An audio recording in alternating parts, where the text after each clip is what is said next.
Good morning everyone, কেমন আছো সবাই? আবার চলে এসেছি তোমাদের সামনে একটা ছোট্ট মিনি ব্লগ নিয়ে। তো কে কোথা থেকে দেখছো প্লিজ আমাকে একটু কমেন্ট করো। আমি সকালবেলা চাটা নিয়ে বসে গেছি। তো আমার মাথায় এখন প্রচুর কাজের চাপ, যে কোনটার পর কি করব না করব সেটাও ভাবছি। তারপর বললাম না, তারপরে কাজটা করি। তো আগে বিছানাটা গুছিয়ে নিলাম। গুছিয়ে নেওয়ার পর ভাবলাম যে না, এবার বাইরে কী কাজ আছে না কাজ আছে সেইগুলো দেখি। দেখো কী অবস্থা হয়ে আছে। কাদের কাদের ঘরে এরকম একটা চেয়ার আছে যাতে সব জড়ো করে রাখো? আমার মতনই। আমার ঘরে না, আমাদের এখানে অনেকের ঘরেই এরকম থাকে একটা করে চেয়ার। তো তারপরে আমি দেখো কিছু একটা ভাবছিলাম, আমার এখন ঠিক মনে পড়ছে না। তো তোমাদের সঙ্গে কথা বলতে বলতেই ভাবলাম না, বিছানাটা গুছিয়ে নিই। বিছানাটা গোছানোর পর এক গাদা জামাকাপড় মাখা আছে, সেইগুলোকেও তো আমাকে বসে কাচতে হবে। আর কে ভিডিও করে দেবে বলো? তো এটা আমাদের বাইরের জায়গাটা। তারপর আমি ঘরটা মুছে নিয়েছি। দেখো এত কাজ, এগুলো দেখানো সম্ভব হয় না। যতটা পারি তোমাদের সাথে শেয়ার করার চেষ্টা করি। দেখো ঘরটা মোছা হয়ে গেছে। দিয়ে এদিকের ঘরটা মুছে আমি বাইরের দিকটা মুছে নিয়েছি।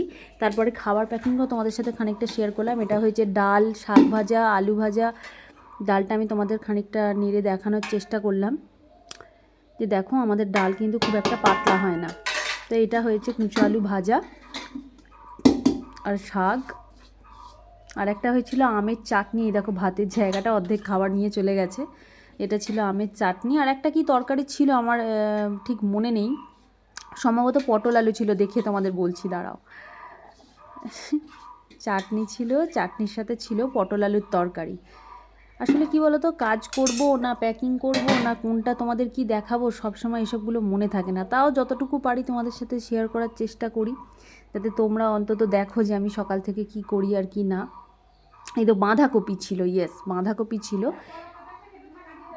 কপি, এটা কড়াইয়ের ডাল ছিল, কুচো আলু ভাজা আর বাঁধাকপি। এই দেখো সব খাবার দাবার মোটামুটি প্যাকিং হয়ে গেছে, অর্ধেক খাবার চলে গেছে। তোমাদের দাদাভাই একাই এইসব কাজগুলো করছে, কারণ তোমাদের জেঠু আর কি বাড়িতে নেই, মানে আমার বাপি আর কি বাড়িতে নেই, সে বাইরে গেছে কদিনের জন্য পার্সোনাল কাজে। তো এই দেখো খাবারগুলো প্যাকিং হচ্ছে। তো যারা যারা আমাদের এই হোম ডেলিভারির খাবার খেতে চাও অবশ্যই ভিডিওগুলো দেখে কন্ট্যাক্ট করতে পারো। আমি নাহলে কন্ট্যাক্ট নাম্বারটা নিচে দিয়ে দিচ্ছি। একদম বাড়িতে তৈরি করা ফ্রেশ খাবার তোমরা পেয়ে যাবে। শেয়ার করে দাও প্লিজ। টাটা।